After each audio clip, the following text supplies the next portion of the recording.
শুভ দুপুর বন্ধুরা। কিছুক্ষণ আগে জাস্ট স্নান করে উঠলাম, ছাদে বসে চুল শোকাচ্ছিলাম। তো হঠাৎ চোখ পড়লো এই গাছগুলোর দিকে। তো কিছুদিন ধরেই ভাবছিলাম যে গাছের এই গোড়ার মাটিগুলোকে একটু ওলটপালট করে দিতে হবে, মাটিগুলো পুরো চাপ হয়ে বসে গেছে।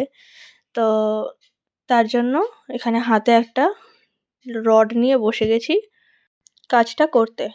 তোমাদের দাদাভাইকে তো বেশ কিছুদিন ধরে বলছি, আসলে ও একটু ব্যস্ততার মধ্যে রয়েছে, ও সময় পায়নি। সেই জন্য ভাবলাম আমি এখন যেহেতু বসেই আছি তো কাজটা করে নেওয়াই যাক।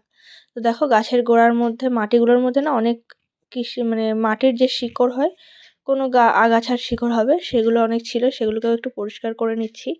আর হচ্ছে গাছ লাগানো সম্বন্ধে আমার অতটা আইডিয়া নেই।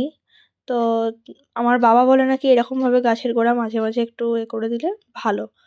কিন্তু কাজটা করার সময় খেয়াল রাখতে হবে যাতে গাছের গোড়ায় যাতে আঘাত না লাগে। অনেক সাবধানতাবশত কাজটা করতে হবে।